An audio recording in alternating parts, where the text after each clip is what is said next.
always looking out for the people in your life. V, is that you? What are you doing? Whoops. Thought so. Hey! Why are you running away? You're going home. Losers have to do what winners say, right?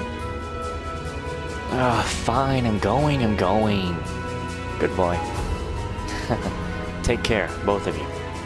Later. You sure you don't want me to go? That's not what I mean. I have a lot of questions, like about why Million transferred into our class, for example. But there's one really fundamental question that would go a long way toward answering a lot of the others.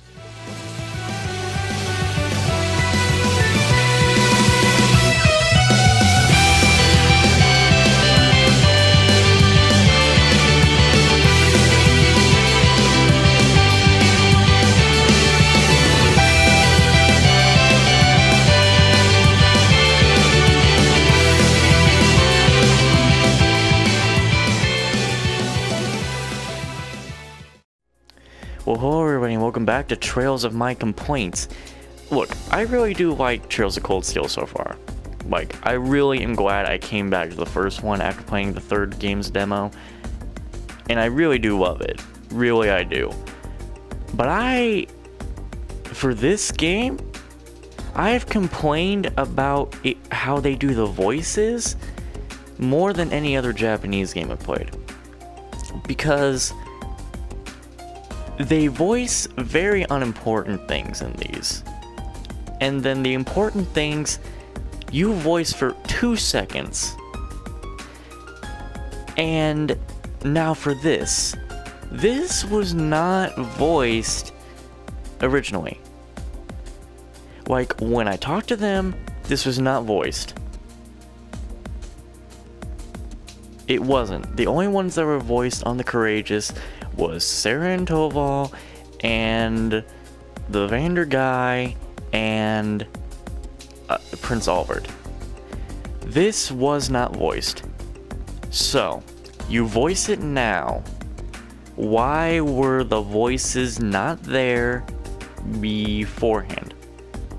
Why would you have them voice it and only put it here and not there? I just want to know why. I'm not going to hate the game for it. I just have a lot of questions about how they do their thing here. I guess that's enough of my rambling. But suffice to say, the chairman only knows about a small number of the projects in development by the Reinford Group. Lately, the directors have. Come to think of it, I overheard Alisa and Sharon talking about something like that. For years now, Reinford has been the Empire's heavyweight when it comes to heavy industry and manufacturing. The company is split into different divisions that handle things like steel production, railways, weaponry, and tools. The problem is that those divisions have simply become too large. Large enough to have their own internal allegiances. Some to the nobles, with others supporting the reformist faction.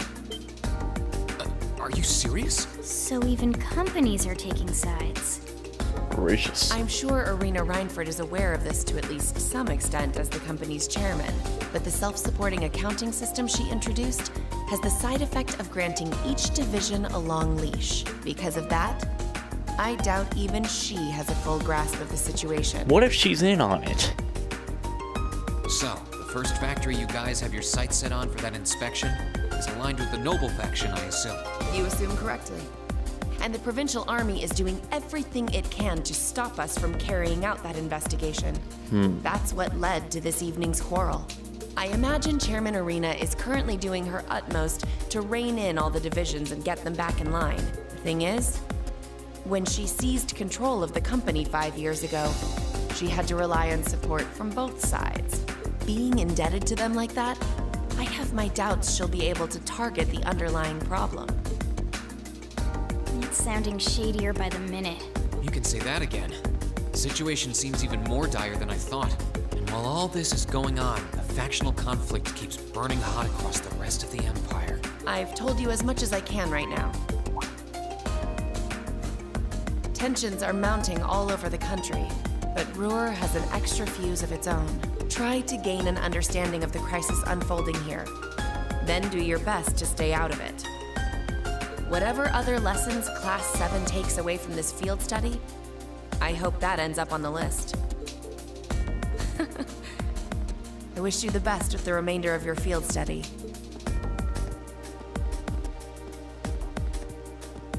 Please have the bill sent to the Railway Military Police Branch Office in Ruhr Station. Certainly. Enjoy the rest of your evening.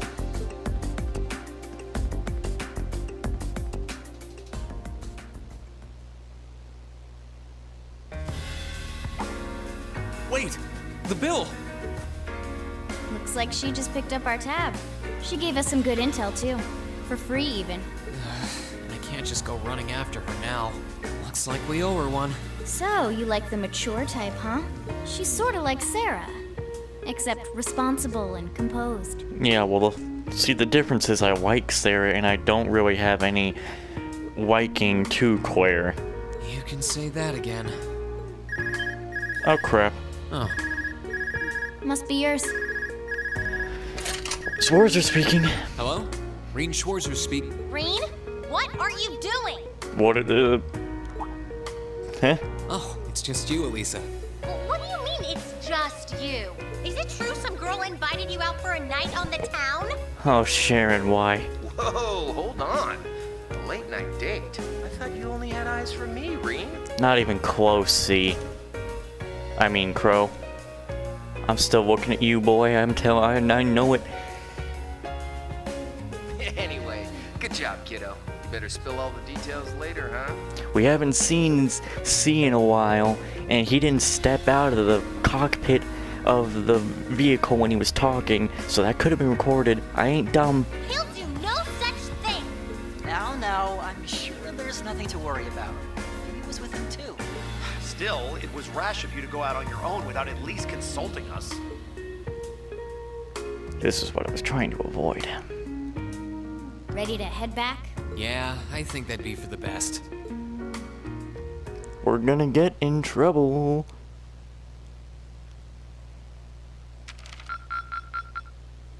Found fee without help? Well, I mean, it was pretty dang easy. Keep up the good work. I'll do what I can, instructor.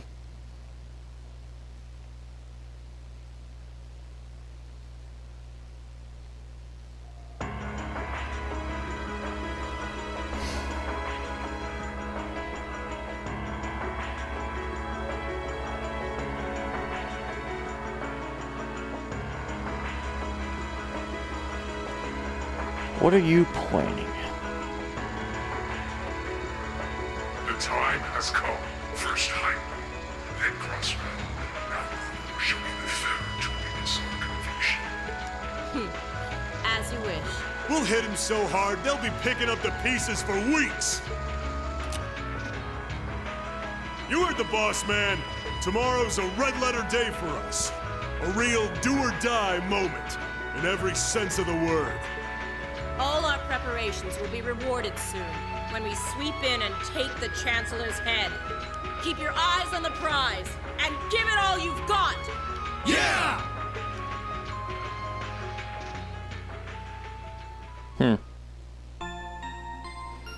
Oh.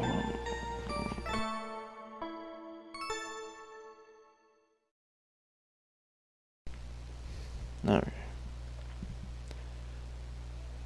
Can I save? Because I haven't saved since, you know, the other day. So tired.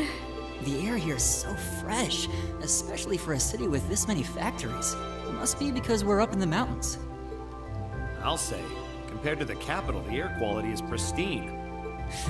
Well, the capital does have a few 100,000 more people living there. What? What are you glaring at, woman? Sure is a nice day today, isn't it, Alisa? Not as nice as last night must have been. I'm sorry, what are you jealous about? I told you, I'm sorry. Yeah, I'll bet you are. I cannot believe you. After all those things you said to me last night, you go rushing out to meet another girl. I'm sorry, were we in a relationship? Because I didn't know. Like, Really? Like, when did I sign the papers? When did I,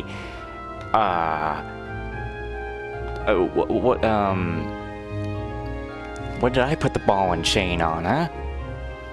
When did I present myself to you? When did I accept you as my lover? I believe I have eyes for Toa and not you. And maybe even Laura. So, cool it, Alisa. Ooh, the skies might be clear, but I'm sensing a stormy forecast today. Shut up, C. Well, all things considered, even if we assume Captain Claire is trustworthy, I'm not sure how wise it was to go out on your own. I know. In hindsight, I regret keeping it to myself. Still, it was pretty bold of Captain Claire to show up alone to meet Reen.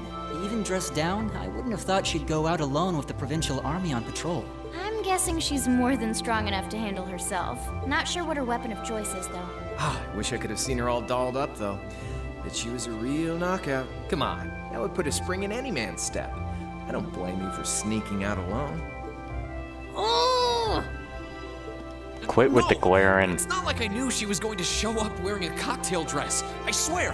You seemed pretty taken by her when she showed up yesterday, though. And your eyes were glued to her right up until she left the scene. Oh, really? Again, woman, I'm not indebted to your wife. I don't accept your love. So while we were enjoying a quiet evening, you were out carousing with a beautiful woman, were you? Oh, come on, bro. Help me out here. You lucky son of I mean for shame, Reed! We're here representing the Academy on a field study! Come I swear, you guys are just making things up at this point. But thanks to the information I got from her, we have a pretty good idea what's going on here in Ruhr. And now that we know, we should be able to do something about it. What do you think, Alisa? Yeah, I'm in. So in short, the first factory did something to catch the eye of the railway military police, prompting an inspection. And all the while, the Provincial Army's been here blatantly trying to prevent them from doing that? Let's not forget that the first factory is run by none other than the Noble faction. I know that the divisional directors have been operating without much in the way of executive oversight for years now. But Mother always allowed it. She thought that encouraging competition among the divisions would yield more innovations. I never thought that'd lead to something like this. Seems like the lesser of two evils. By the way, hearing about the first factory made me curious. Do the other divisions have their own political allegiances? Well, to give you a basic idea, We'll see here. this is a bit oversimplified, of course. Divisions are made up of many people, and they all have their own opinions. You know, I think I'll just say it now. I feel like for reasons some people might not like Alisa, like, say specifically, they really aren't going for her, and want to go for, like, some other girl in here, like Emma, Fee, or someone else like that. I think it's just that Alisa kind of sounded way too jealous, like Reen and Alisa had a thing going on, or getting a thing going there. I think people are like, what are you getting so pissy for? We're not even together. I kind of feel that right now. I'm like, that's putting her down a bit, like a little bit. I don't want to hate Alisa because of all the hate, because of some hate that she gets for being forced canon love. And a lot of people say she's pretty useless, but I mean, she isn't really that useless, especially here. She's very important, but yeah. I don't want to hate Alisa, but it can get very hard when she does something like that. And when I think about all the other people who don't like this forced canon relationship. Because I am fine because Toa is my own canon. So, and everyone else is canon who likes Toa. But the positions of each division's directors are clear as day, though. And I'm actually going to, I think what I'm going to do, by the end of Trails of Cold Steel 4, I'm going to make an entire video of why Toa is better.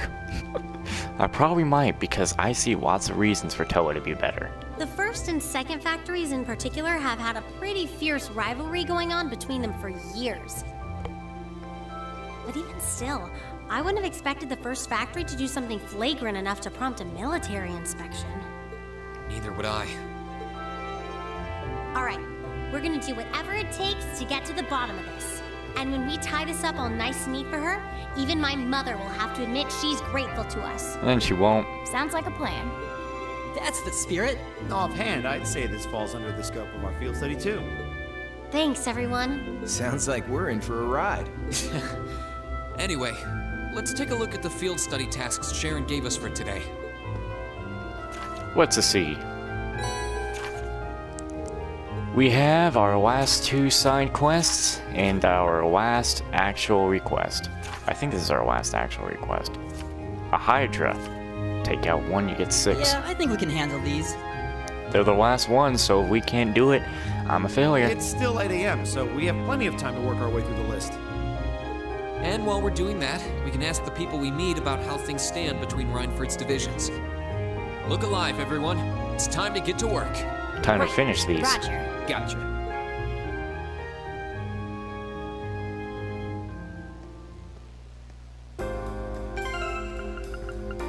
I don't know who said you can just place them wherever you want.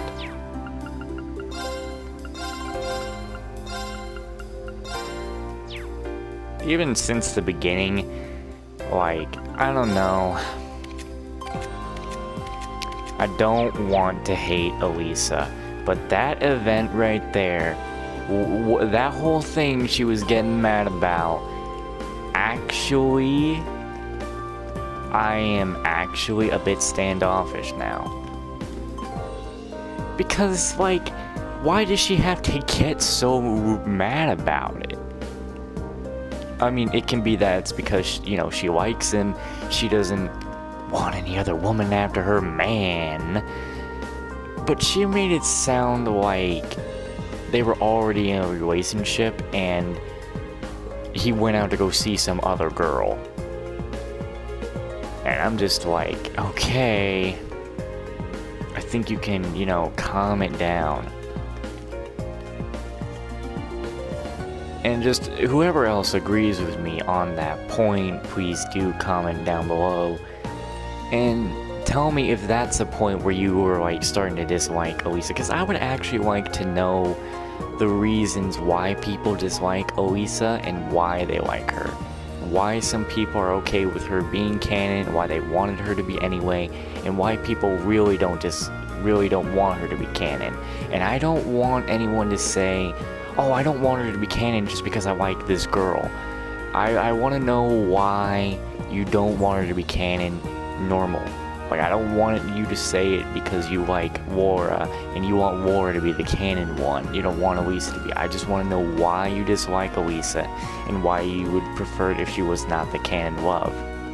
Like, anyone else could be it. You just tell me why you think Alisa isn't good to be the canon lover. And who knows? In Trails of the Beginning, we'll find out if Alisa is the canon lover anyway, because if Reen isn't in a relationship with her in Trails of the Beginning, then that means that there never really was any love interest for Reen.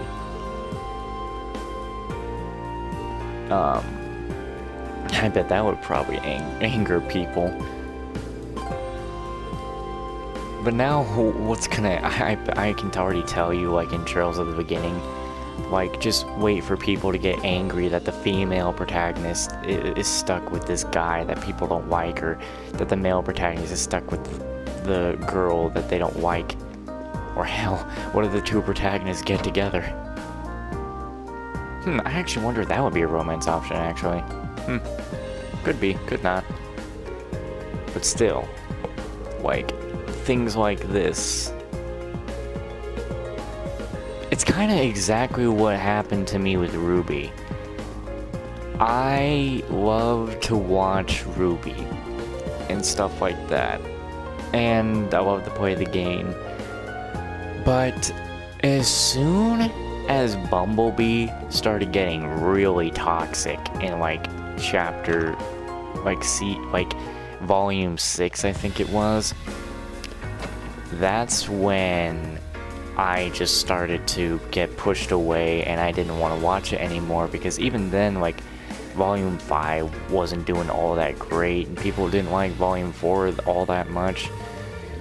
And so I just started getting pushed away from it because of all the drama going on with it, all the toxicity to do with like the relationships in there and stuff, and how everyone thought, oh dude, freaking all the girls on the team have to go lesbian for each other. And I'm just sitting here like, no, they really don't. They can be straight. They don't. You don't have to freaking massively shove the lesbian chips into our face. And like, that's pretty much why I don't watch it, why I don't care much about it. And also because of the Vic, whatever, I can't say his last name, but you know, the whole Vic nonsense. Like, with all that. And I pretty much, was pushed away by all that stuff. I'm not gonna get into the whole Vic nonsense because I don't need people getting on to me. So pretty much that's the things I really need to,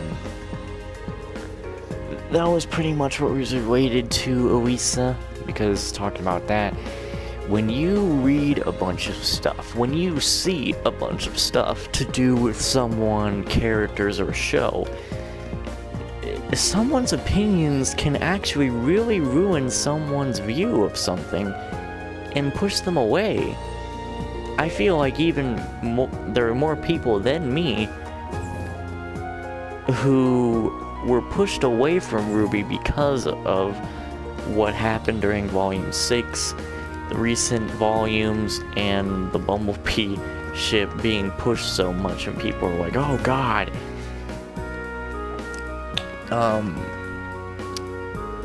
And I just, that's just what pushed me away. And that's what could push me away from Alisa, and I really don't want to hate her. I don't. Because of how much hate she gets from people that don't want her to be the canon relationship. And I don't want to hate her just because of that.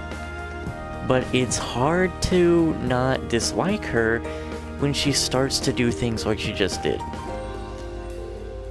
And probably people are going to be like, oh, what, is that how you're going to be if, like, your lady is like, oh, I can't believe you went to go meet another girl. If I'm in a relationship with somebody and they're going to be that way, then I'm already seeing it's not good. Because I'm not going to be in a relationship with someone who doesn't want me talking to a single other lady. I just want someone normal. So those are the things that I have to say about it. And hopefully, Alisa doesn't do anything else that makes me dislike her. Because I don't want to hate her. I really don't.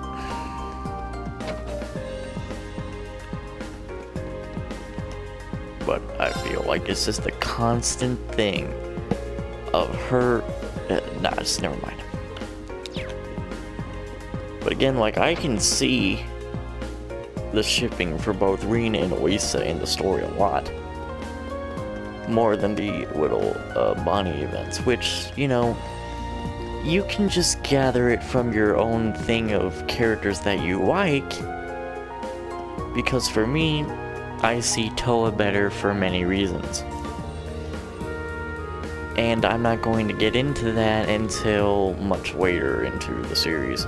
Like I said, probably not until Trails of Cold Steel 4, and when I beat that, which probably, that's still not coming out for probably another year or two, and when I get that, it's probably going to take me a couple months before I get it, in which I'm going to try getting Trails of Cold Steel 3 on my birthday, in April 2nd, which isn't too far away. So, there's all of that. So, yeah. Part of me just dreads to think of what we'll see in Trails of the Beginning when people are gonna see that Alisa really is the canon romance and people are going to explode on her. Like, I have a feeling if that's how it goes, people will actually completely avoid her at that point. Like, in Trails of the Game, people would like completely stay away from Alisa if she's the canon romance. Like, that's what could happen. This is the kind of thing that shipping and stuff, I'm not one for all the time. Like, I do it, but I don't freaking jump on it completely because people have their own opinions, and I'm okay with people's opinions of who they like better and stuff. I don't really care. But like, if people are really just gonna push it in your face or just completely hate on it to a very far extent, I don't know. I just don't get into it that much, and I don't try pushing it into people's faces. Anyway, that's enough of my rambling. We got these things to do here. You must be the students from Thor's. Thank you for coming. And I do apologize for my rambling, not voicing the NPCs, as some people rather me voice the NPCs and not ramble. But I just need to get my point across for now so far. Anyway, I assume you must be Sandy. That's right. Though I wasn't expecting Lady Alisa to be accompanying you. I've seen you a few times over the years, but it's an honor to meet you in person. That's very kind of you. Well then, allow me to tell you a bit about myself. As you know, my name is Sandy, and I serve as a chief of the Second Factory's Firearms Development Division. It's an honor and a privilege to be able to work with you. Thank you, the pleasure's all ours. It must be tough for Alisa around here sometimes.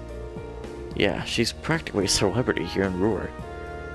As you might have gathered, I need your help combat testing a new kind of orbital firearm. Specifically, I require the assistance of someone familiar with the use of orbital firearms in combat. So, would one of you be able to help? We'd be happy to help. Excellent. Well then, to begin with, what kind of gun would you prefer? What do you mean? I assume you were just going to give us whatever you had ready. Terribly sorry. I probably should have explained. Technically, I'm not asking you to test a gun, but rather a device that goes inside it. It's called an orbital unit. And what is that exactly? I'm sure you're aware the orbital firearms use orbital energy to propel their bullets. Orbital units are the internal mechanisms responsible for producing that orbital energy. After much arduous research, we have finally developed a brand new kind of orbital unit. As such, the model of gun it will be installed in makes little difference for this test. Any type will do. Huh, okay. So what you're saying is the orbital unit's basically the engine and the guns of the car. Precisely. A very accurate comparison. Alright, I think we get it now. So what are our choices gun-wise? I brought 3 with me, a shotgun, a pistol, and a pair of gun swords. If you'll forgive me, I did a little research on your weapons of choice. Tests like these are best performed by those with a degree of proficiency. That's true. It wouldn't be a very useful test if your tester was uncomfortable with the weapon in question. Oh, that's awesome. Thanks. Even brought something for me. So what is it exactly that you want the tester to do? Ah, yes. I do have a specific test that I would like you to conduct. Specifically, I need you to defeat a number of dancing owls, a kind of monster found on the mountain path. 10 of them should do. Dancing owls. Their name doesn't sound terribly threatening, but they are highly agile bird-like monsters, which makes them perfect targets to test firearms on. The tester won't need to defeat them alone, but he or she must be the one to deal the finishing blow. Understood? How are you guys to decide who gets to test the orbital unit? Well, how about you pick, fearless leader? Sounds good to me. I'm fine with that as well. God damn it, Dawn, come on, just let me lay down. Seriously, this headache ain't helping. Sounds like that's settled. You know, I don't always have to make these decisions. I think you're just going to have to accept it. Alright then, in that case... The targets are agile bird-like monsters. Considering how fast V is with their gun swords, taking them down should be no problem. So, do Do you want me to test your fee? Okay. It sounds as though you've made up your mind. Here's your test weapon. See what you think. Sure. That should do nicely. Should we head over to the test area then? Yeah, I'm ready. Alright, let's get going then. The mountain path is where we went to get to the mine, right? You got it, the exit's near the airport.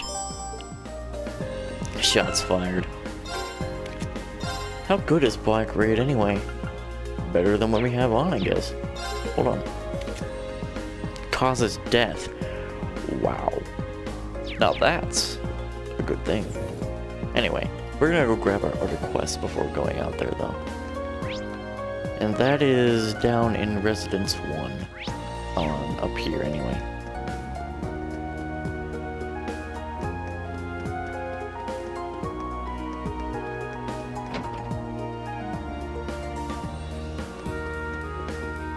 Seems my time is up for talking though.